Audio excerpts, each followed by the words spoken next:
What's going on? Welcome to Locks of the Week here on Iowa Everywhere. Of course, we are presented now by our friends at Circa Sports Iowa. Hey, just a heads up too. Listen to the podcast version of this. Mike Palm, odds maker, professional handicapper from Circa, is going to join me on the podcast version where he is going to give his opinion on my locks. It's going to be really cool. We'll see this every week from now on here via Iowa Everywhere. Shout out to our friends at Circa Sports. All right, let's get after it. Record on the year, 10-5-1. We went 1-2 last week. That was our only losing week of the year. We're not going to bow down. We're coming back with 4 solid plays this week. And let's start here in the state of Iowa with Illinois and Iowa. Listen, here's the situation with Illinois. They have the nation's leading rusher. They are not, under Brett Bielema, going to force a bunch of garbage downfield like Rutgers did. I don't see Iowa getting 2 defensive touchdowns that could play into the over here. Illinois has got one of the top defensive linemen in college football. He hits the quarterback as much as anybody. Newton's his name. Meanwhile, what can we really expect from Iowa's offense?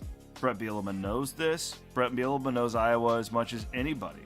I don't think Iowa's offense, there's a little bit of a burst, I think, at the end of that Michigan game, but I'm pretty sure that had more to do with the fact that Michigan was up by 20 points and whatnot, and it was desperation time for Iowa.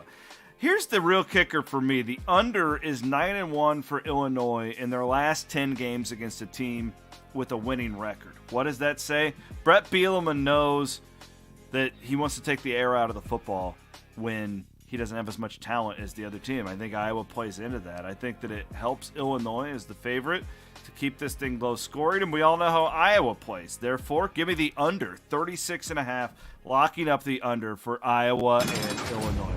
Really like that one a lot. Let's go to the ACC for my next 2 plays. Duke is on the road at Georgia Tech. Now, Georgia Tech, we're looking at a team where Jeff Collins gets fired, right? And they go on the road, shock everybody. It's a 3-score underdog last week against Pitt. Meanwhile, Duke is 4-1 on the year. Not a ton of great wins, but their 4-1 is impressive. They're beating teams pretty handily. The one loss being at Kansas just a few weeks ago. Duke's quarterback, Riley Leonard, completing 72% of his passes on the year. They're averaging 35 points per game. Here's the big kicker for me. I like Duke's defense a lot. You're looking at Georgia Tech, who should take a step back this week. We often see teams peak after they fire their coach.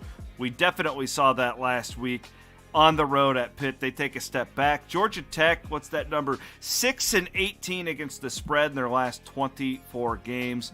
Duke shuts down a one-dimensional Georgia Tech team and ends those dreams, whatever the Yellow Jackets may have dreamt up last week in Pitt. Duke, I like this one by 14. Give me the Blue Devils. We'll lock them up at 3.5. We're going to the opposite of Duke here. Pitt last week. Where in the hell did that game come from anyway? Nobody saw that coming. Now they have a bounce-back opportunity against a bad Virginia Tech team. They're really bad. The Hokies have been held to 10 points in back-to-back blowouts with West Virginia and North Carolina. Meanwhile, we've seen Pitt play well this year. This is a good bounce-back spot, good quarterback. You know that they have been hammered all week after that Georgia Tech loss. A real eye-opener. Pitt bounces back. I love this play, 14.5.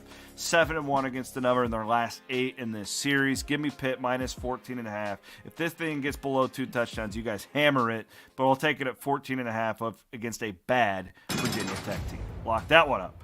All right, one of the things I like to do each and every year is find a team that I kind of cling on to, one of the smaller conferences, maybe doesn't get bet on nearly as much. That's what we're doing this year with UTSA. Conference USA, a big one with Western Kentucky coming to town. The Roadrunners are listen, when I watch them, and it's just by the eye test, they look like a Power 5 team to me. Watched them win. We locked them up last week at Middle Tennessee on a Friday night. Very aggressive on defense. Here's the thing I like about this Western Kentucky matchup. They have a new quarterback this year. His name is Austin Reed, a D2 guy. He's replacing Bailey Zappi, who made his NFL debut last week. I think UTSA coming back home to the Dome, feeling really good. This looks like another 10-win team for the Roadrunners. I think they get after the quarterback hard. This is under a touchdown. I think UTSA at this point in the season, from what we've seen, anything under a touchdown, you pound them as a favorite in Conference USA. I think they're the class of the field. We're going to hammer them at -6.5 over at Western Kentucky. Lock it up. There you go. There's the 4 locks.